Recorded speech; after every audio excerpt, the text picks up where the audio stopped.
السلام عليكم، إزيكم؟ في الفيديو بتاع النهارده هنتكلم عن أهم حاجتين لو التزمنا بيهم بإذن الله هتحقق اللي أنت عايزه، سواء إذا كنت عايز تذاكر حاجة معينة زي الإنجليزي أو غيره، أو عايز تلتزم بعادة معينة زي إن أنت تحافظ على الرياضة عن طريق إن أنت تنزل الجيم أو حتى غيره بإذن الله. ما تنساش إن أنت تشترك في القناة وتعمل لايك وأشوفك في أول الفيديو، ويلا نبدأ ببسم الله الرحمن الرحيم.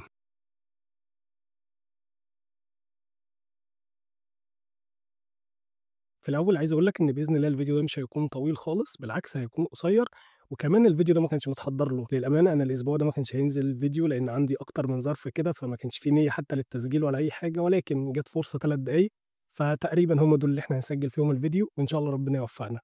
يالّا نبدأ على طول عشان ما نأخّرش عن كده. أول حاجة لازمًا تخلّي بالك منها جدًا هي نقطة اقتطاع الوقت أو إن أنت تلتزم بوقت، يعني إيه؟ اعذرني في الأول إن أنا مش مجهّز حاجة، مش مجهّز script، أنا هاقول لك الكلام اللي في دماغي وهنحاول نصيغه مع بعض بطريقة سهلة وبسيطة بإذن الله. أهم حاجة هتفرق معاك في حياتك يا صديقي إن أنت تحدد أنت عايز تعمل إيه بعد التحديد، دي حاجة كلنا بنعملها، ولكن الأهم من كده إن أنت تحط لها وقت. بمعنى إيه يا يوسف الكلام ده؟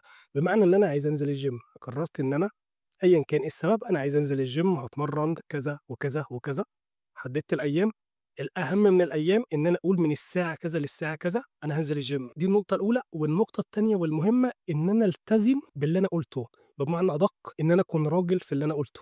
طيب ليه يا يوسف الحتّة دي؟ عايز أقول لك يا صديقي التزامك بإن أنت تحط وقت وتلتزم بيه، ده كفيل حرفيًا يغيّر حياتك بنسبة 180 درجة. تخيّل كده أنت بقى لك قد إيه بتذاكر إنجليزي أو بتذاكر ألماني أو حتى لغة تانية غيرهم، بقى لك قد إيه؟ سَنة، 2، 5؟ طيب مستواك حاليًا فيها قد إيه؟ بلاش نتكلم في الحتّة دي عشان الحتّة دي محرجة شوية. تخيل يا صديقي لو أنت التزمت ساعة يوميًا لمدة 6 شهور، في بعض الcoaches بيجزموا إن أنت لو التزمت لمدة 3 شهور فقط ده كفيل يخلّيك تتكلم اللغة دي.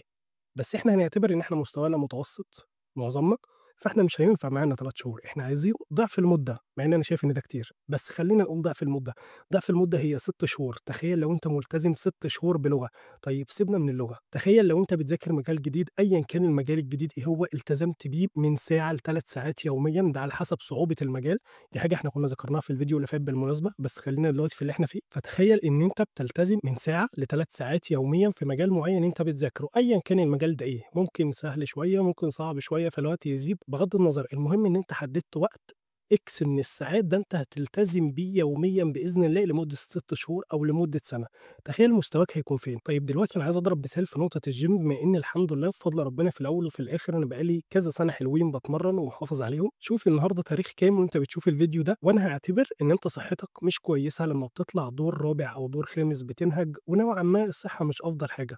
والتزم بالgym 90 يوم فقط، 3 شهور، كل يوم مطلوب منك 30 دقيقة، بس كده. طب يا يوسف كل يوم ده اللي هو كل يوم، هاقول لك يا صديقي إحنا بنقول كل يوم، بس هم بيبقوا 5 أيام في الأسبوع، فإحنا هنعتبر إن هم ال5 أيام في الأسبوع دول كل يوم في ال5 أيام مطلوب منك 30 دقيقة لمدة 90 يوم.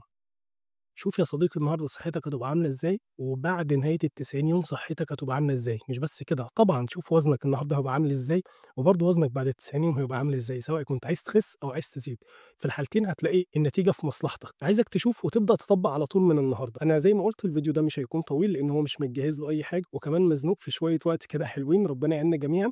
فخلّيك فاكر يا صديقي إن أهم حاجتين إن أنت تحدد وقت، ده رقم 1، رقم 2 إن أنت تلتزم بالوقت اللي أنت حددته.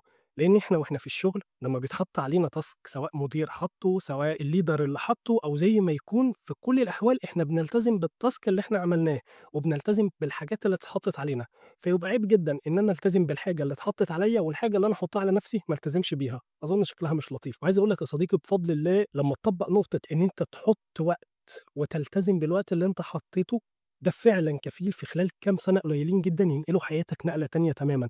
تقدر تشوف الفيديو اللي فات اللي أنا اتكلمت فيه عن إزاي في أقل من 5 سنين تقريبًا اشتغلت في 4 مجالات، وبفضل الله وبفضل الله كمان مرّة حققنا فيهم نتايج كويسة جدًا الحمد لله. فما تنساش تبُص على الفيديو وسيب لي رأيك في الكومنتات، واشوفك الفيديو الجاي بإذن الله. سلام.